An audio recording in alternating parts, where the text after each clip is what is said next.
салому алейкум, ҳамдиёрони азиз аъзоини гурӯҳи Ангуру ва Боғ. Имрӯз 23 марти соли 2026 мебошад. Рӯзи сеюм аст ки мо дар ноҳияи Қободиён ҳамин хел корҳо ман ташкил кардам бо мақсади бунёда будани ниҳолистон, фоида ба даст овардан ва обод кардани ватан ва инчунин аз ҳама пеш иҷрои қарори ҳукумати ҷумҳурии Тоҷикистон, иҷрои қарори президенти ҷумҳурии Тоҷикистон оиди шиноидани ниҳолҳо дар Тоҷикистон ки то 2040 сол ба гумонам 4 миллиард 5 миллиард гуфтагӣ ҳастанд шинода шавад. мо имрӯз аллакай сеюм рӯз шуд ки ҳамин корҳоро анҷом дода истодаем ва аллакай як 30,000 дона дарахт шинондем.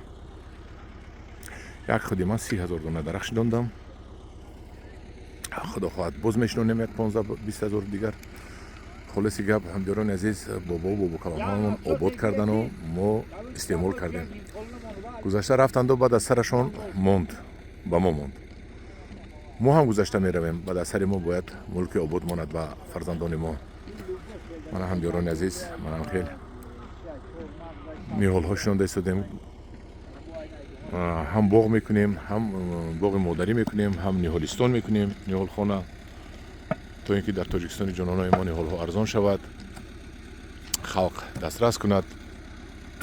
барои ин бояд ки ниҳолҳои беҳтарини дунёро шинонем. ҳозир мо такпайвандҳои беҳтарини дунёро овардем, шинонда истодаем, меваҳои беҳтарини дунёро шинонда истодаем, то ин ки дар худи мо ҳамин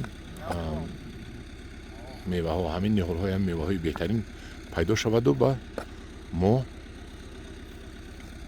обод кунем мулкро. инчунин тракторҳоро истифода бурда истодаем. ман ҳамин хел меҳнатҳои бисёр карда истодем, то ин ки ҳамин замин обод шавад. ин замин як замини фарсуда буд, пур аз ғумай аст. мана ин ғумай аст, мо канда мебурорем. мана бинед, ғумаю партову ман ҳам чизоро ҳамашро мо буроварда истодем, чинда мебурорем. ва тоза мекунем, то ин ки замин аз корношоям шудагӣ буд, аз корношоямӣ заминро мо ба коршоямӣ мубаддал кунем.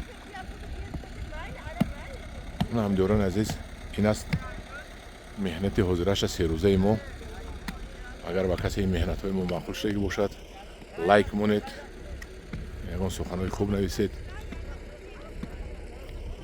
дар паноҳи худо бошед. худо нигаҳбони шумо бошад.